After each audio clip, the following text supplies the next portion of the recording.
We first saw Doom running the Vulkan demo last week, but it's not out yet, and Vulkan can be expected to be added to Doom for its API support list probably in a couple weeks from what we've been told by id Software.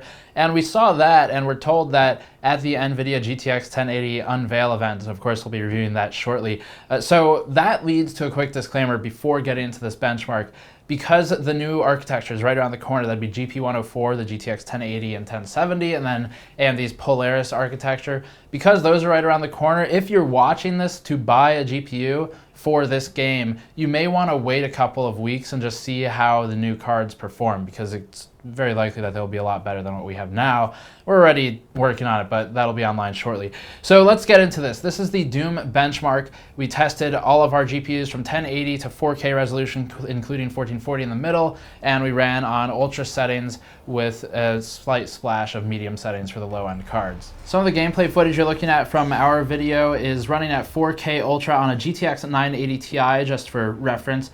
And let's start right off with the testing and methodology, and then move along to what the graphics settings mean, as we normally do. First of all, the components table shown on the screen now is what we're using for our bench platform, and that's the X99 benchmark that we run for these games. That's fully detailed in the article linked to the description below. We used level 2 for benchmarking, and that is called the Foundry. The Foundry seems to be one of the most GPU intensive areas of the game. It's heavily dotted with bloom effects and directional occlusion, mostly seen near the lava flow. And there are a ton of decal elements toward the front of our benchmark, present from previous combat and prefab elements. This adds some to the VRAM hit, although that's marginal. Most of the heaviest effects in Doom take place after the geometry and rasterization process in the pipeline, so that means it's all pretty much post-processing and particle effects that are computed later. We used the latest 16.5.2 AMD drivers and 368.146 unreleased NVIDIA drivers, which we'll be using for the GTX 1080 benchmark once that review goes live.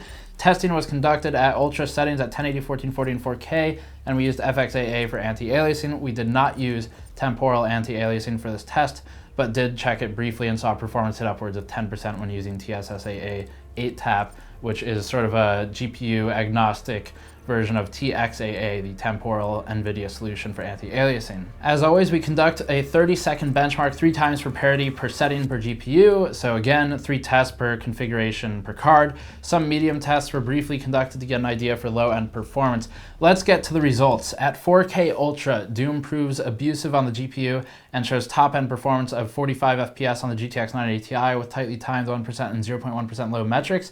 Next, the R9 Fury X pushes 41.67 FPS and has looser frame times, but is still reasonably tightly timed.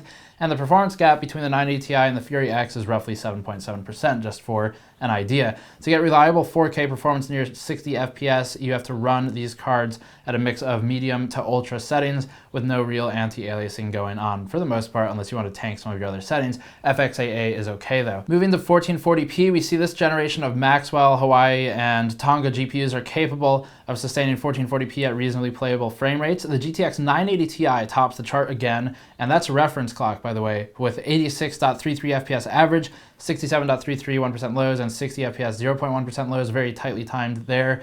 And that is 17% ahead of the GTX 980 non-Ti, which runs at 72.67 FPS average, and that is flanked fast by the Fury X, running at 19.5% slower than the GTX 980 Ti, or 2.3% slower than the GTX 980 non-Ti.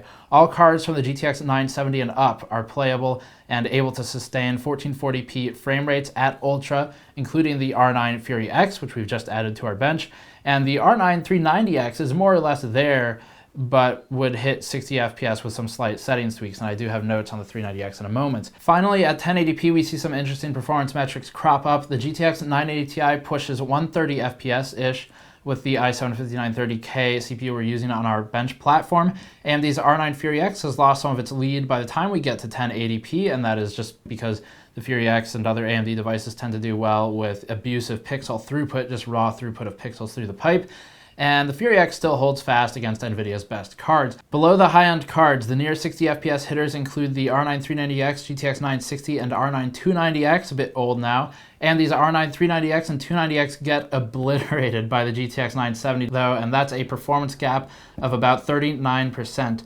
And the 290X is even getting beaten by the GTX 960, which obviously that should really never be the case, with a properly optimized game and or driver sets. So we're not sure who's at fault here, but it's clear that either Doom is poorly optimized on the software side or AMD's 290X drivers aren't working too well. And we retested this several times with the 290X and the 390X because it also shows anomalous performance, and validated on another identical machine, but still saw the same issue. So this is not a platform issue. This is not a software issue. On our end, it's something going on with Doom or the AMD drivers, and we did use the latest AMD Doom ready drivers. Some web searching did show that users of the 390X and 290X have experienced similar performance anomalies and frame rates, which coincide with our findings, so it seems like a somewhat known issue, and hopefully will be addressed soon. The GTX 970, though, far and away outperforms the R9 390X right now, and performs effectively as well as the Fury X for 1080p anyway. The only reason the 390X holds its own at higher resolutions, at least against NVIDIA devices, is because of the raw pixel throughput that I talked about with the Fury X a moment ago. AMD tends to do well in such scenarios, but that's their brute force victory with the pixel processing for 1440 and 4K resolutions, and it seems that a driver update or game optimization update is in order to maximize AMD's abysmal performance on its 390X and 290X. The Fury X isn't exactly where it should be either, but it's doing pretty well and is at least somewhat close to the 980 tied in some instances, and that's not terrible for the price, though certainly you would want better out of a card that's more expensive than a 980.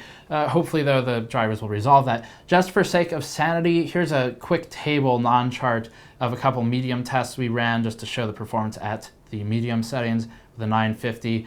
And that leads us to the next and final question, which is what video card is best for Doom? And of course, that depends on your use cases and the resolution. For 4K, you'll want either the 980 Ti or Fury X. You'll see that our charts show it north of 40 FPS for Ultra, but you'll have to drop that settings configuration from Ultra to something else, maybe a mix of medium, high, and Ultra, and that will allow the 60 FPS throughput that most of us desire, especially for multiplayer gaming. And of course, our benchmarking was done in single player, so your mileage may vary with different multiplayer maps, although the course was fairly intensive. As far as 1440p, ideally you're running something like a GTX 980, a Fury X, or a GTX 970, and I would mention the R9 390X in here as well, because it really should do pretty well, and it's basically at 60 FPS, but the performance is just really a lot lower than it should be for a 390X, and that's some kind of mixture, as I stated, of the drivers or the game software in terms of optimization, and that's just because the GTX 970 is obliterating the 390X right now,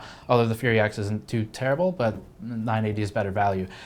As far as 1080p, we're able to run something as lowly as the 960 and the 380X, and this is where AMD's newer architecture does actually prove to pull its weight a bit better. So the 380X runs pretty well at 1080p Ultra with Doom, and the GTX 960 runs very well at the same settings for Doom. So those would be sort of your bottom line. If you want a sustained high FPS in basically all scenarios, including the most intensive combat and geometrically complex scenarios, then something towards the 970 would make sense. But again, as stated earlier, if you're going out to buy a card sort of in the next week or so, or maybe next few weeks, and you want to buy it for Doom, I would say wait for two reasons. One, they might release some kind of patch. Vulkan, of course, will be coming out, and that may show different performance for AMD versus NVIDIA.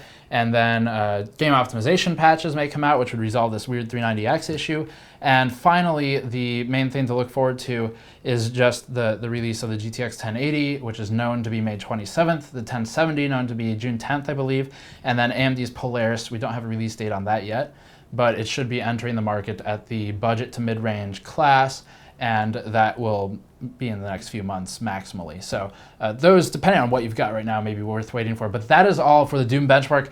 Check the video in the post roll if you want to see our benchmark course again with some brief explanation of graphics. As far as the more in-depth stuff, really the main items are directional occlusion, and that's all done in the G-buffer. You can read about that in our article linked in the description below if you're curious about how that works. And then the anti-aliasing is the other sort of major thing that people may not be familiar with. So you've got the normal morphological anti-aliasing, and that's SMAA, and there's TAA, which is temporal anti-aliasing, which means that it looks at the frames one to the next, so frame A versus frame B, the next one, looks at them, determines which colors are appropriate for which edges based on movement. That's a semi-new technology and pretty important.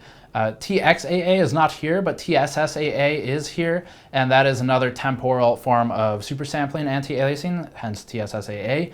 That is used agnostically on AMD and NVIDIA devices and is also temporal, so it's over time frame to frame. Those are the main things in here people may not be familiar with. The only other one that stands out immediately is chromatic aberration, which is exactly as it is in photography, just like depth of field. Chromatic aberration is sort of a lens effect that you get. So if you think of those Michael Bay movies where you see a lot of lens effects, that would be, there's some chromatic aberration in there, especially with red tinting on the lens, depending on how it's perceiving the light. And again, article below if you want to read more about that. So thank you for watching. Patreon link to the post video to help us out directly. I'll see you all next time.